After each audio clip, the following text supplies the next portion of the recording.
So QI tools used in occupational health and safety. We'll cover failure modes, effects analysis.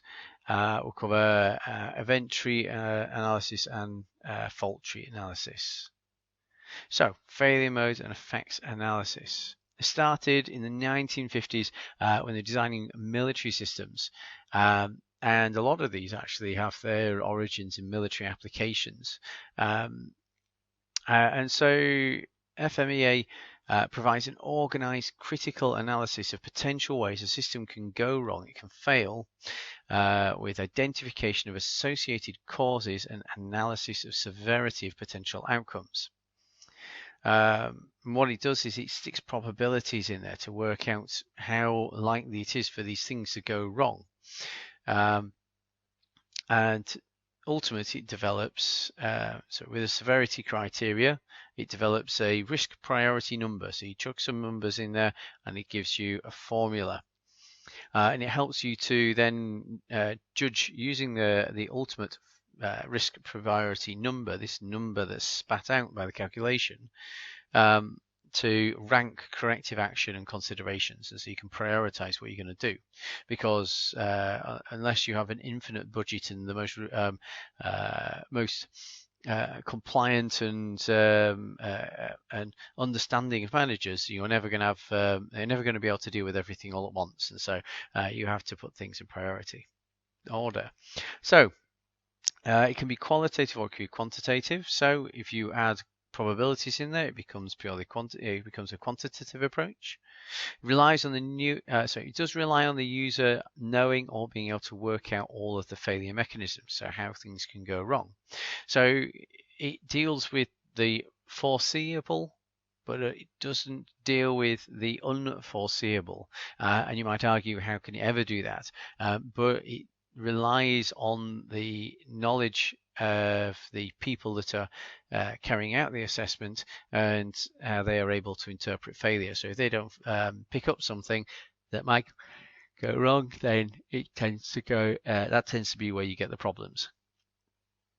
Once you worked out the failure points, then you can add controls to reduce the probability of failure at certain points, and you can gradually add to those controls to reduce the probability of failure further and further in order to reduce your overall priority number. So it's easiest to imagine when designing a process to manufacture something such as brakes in a car. So I've got an example of a table, sort of typical table that you'd use for this. So we've got the component. We're talking about a failure of something, some part of a system. What is its function and what are the failure modes? So you think about what happens when it fails. If it's a pump, does the pump operate too quickly? Does it not operate enough, or does it not operate at all? There would be three different failure modes. Failure rate, so what is the likelihood of the thing failing, and then what is the result of the failing? If it's a pump that's supplying I don't know, oxygen for people, sorry, air for people to breathe in a plane, then the failure effect is going to be very substantial.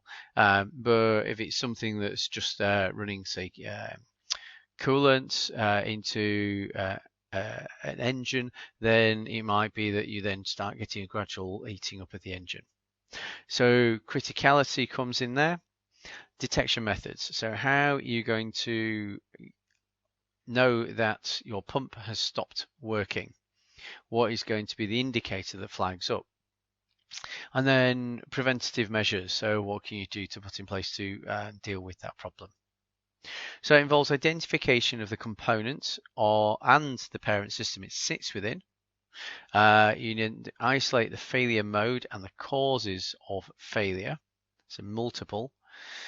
The effects of the failure on the system and work out how important that is. And then you put in your detection methods and your preventative measures. So for each component's function, every conceivable mode of failure is identified and recorded.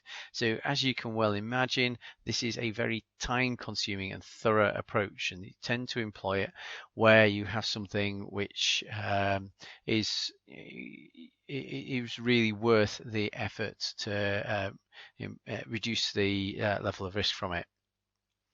The potential consequences for each failure are identified, and everything is recorded in the table. So you can imagine you're going to get pages and pages of these tables if you start going through a system. And because you're only doing a single thread at a time, you need to bear in mind that these things may have interlacing effects, and so it can actually get quite complex trying to model to picture all of this.